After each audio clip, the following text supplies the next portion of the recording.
Alright, what's going on, guys? T-Torres back here for another video. Alright, so if many of you all are probably new to the channel because I make Type R content, which of course I still do have the Type R, but also have a Duramax project that I've been working on. So with that being said, I had some parts, probably a little over 6 months. I hate to admit that, but yeah, about 6 months because I had no motivation to do this project. So big shout out to Corey and Matt. Thank you guys so much for helping me.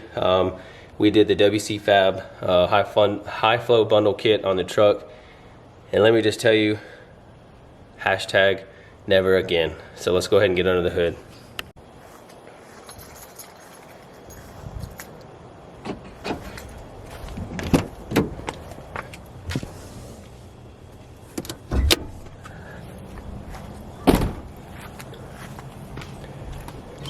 Never again.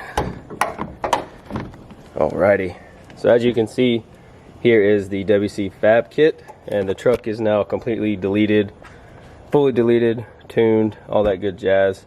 As you can see, we have the cold side piping, hot side piping coming off the turbo, the intake elbow into the intake, and then if you come over here to this side, you can see the two-piece Y bridge, which was a pain in the rear. But the first thing I want to get into, this is not a DIY video or how-to video like I normally do. We simply started this process, and you know, dealing with the humidity and the heat. It was raining. I had a 10x10 canopy up over the truck. Filming this project was just a nightmare, so I decided to not film this project, but just to give you guys kind of like an overview. All right, so the first problem we ran into was the factory manifold, as you can see here, that came off the truck. Looks all fine and dandy. Everything was great. One of the bolts or something was stripped. So this was the aftermarket up pipe that I had sent out to me. And I think it's this side. Let me see. Yeah, we even drilled a slot for my EGT probe. Thought that was gonna work. Ended up not working, but as you can see, whenever you go to, yeah, I think this side is the flex side. Whenever you would go, let me make sure I get this right.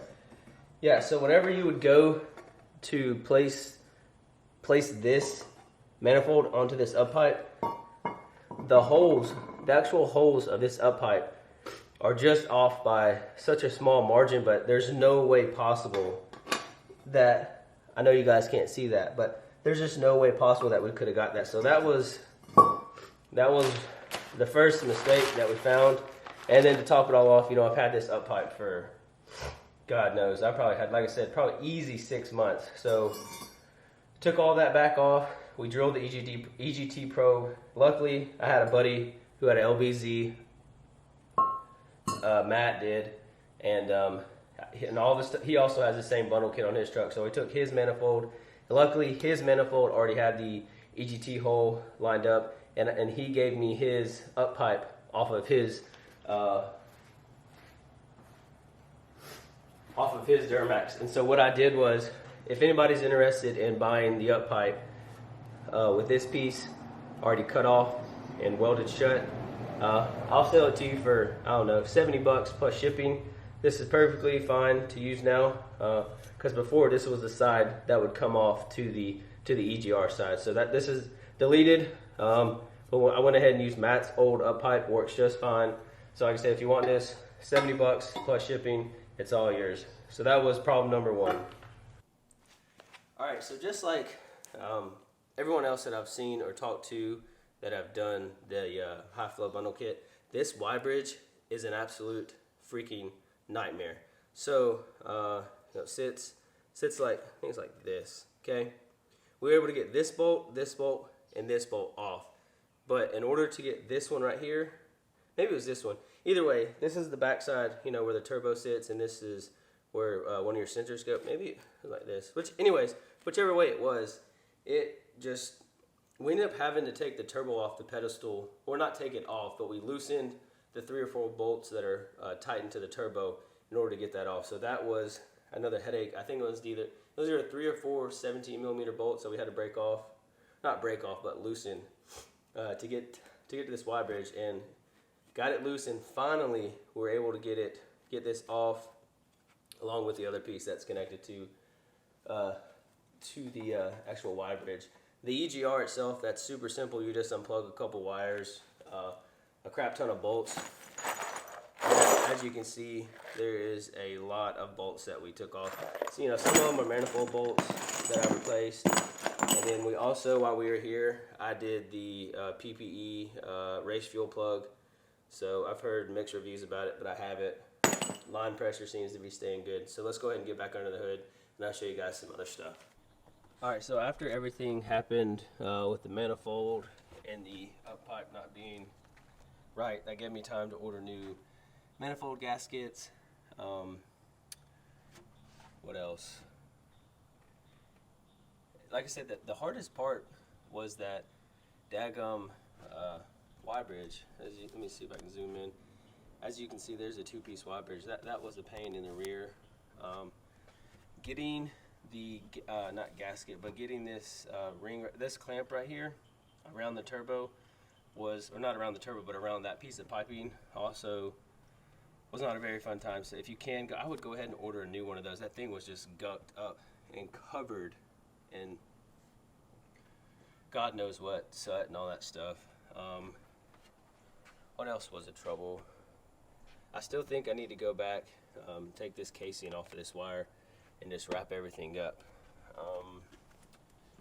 Everything else was pretty much simple. You know, you got to take off a lot of these lines, a lot of switches. Obviously, my truck was already tuned and deleted, so everything was already turned off, but it was just a matter of me deleting the parts on the truck in order for everything to go back on, like, you know, this piece for the cold side, the Y bridge, etc.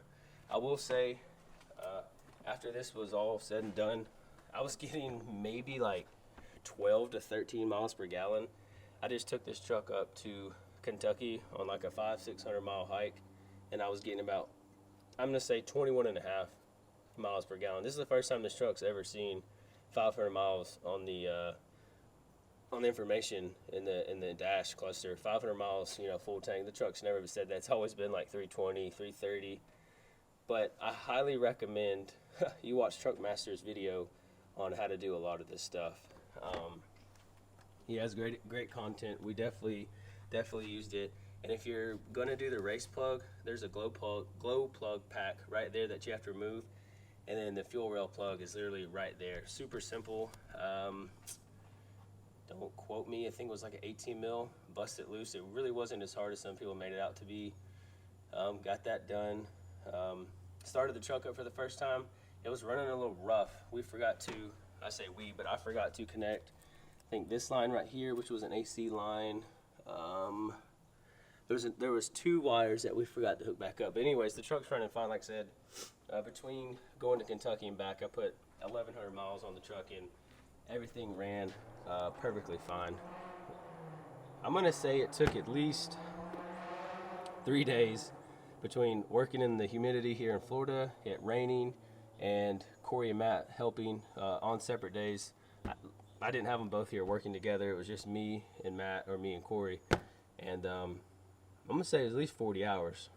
It was a long time. If it wasn't 40 hours, it seemed like it, working in the heat and the rain. But I wish I could have filmed you all a informational video on a how-to, but the more that I dug into it and the more things that like came up wrong, I just got frustrated, and you know, between waiting on parts, and I just wanted to not worry about having to film because it takes absolutely forever. But the performance gains, the truck sounds so much better now that it has that.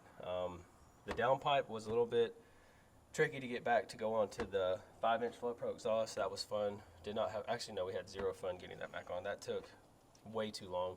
EGT probe was super simple since Matt's manifold was already drilled. So we now have the edge, or the CST, whatever it's called. We now have it plugged up.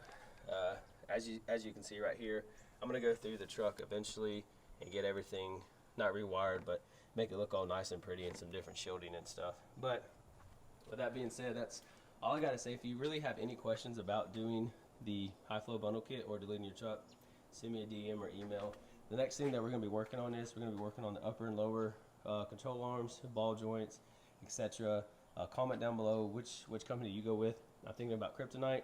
And then I'm thinking about getting rid of those steps, doing some amp steps, and then I'm not going to reveal the tire and wheel setup, but yeah. But for now, we are completely done with the engine upgrades.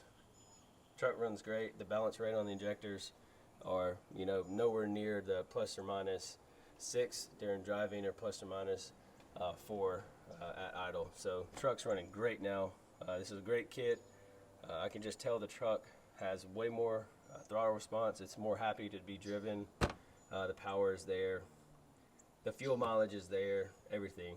But yeah, sorry I didn't make you guys a step-by-step how-to video. This was just very frustrating time. And then I saved all these parts so I could make this video. So if you guys have any questions about this kit or the install, you know, there's plenty of kits out there.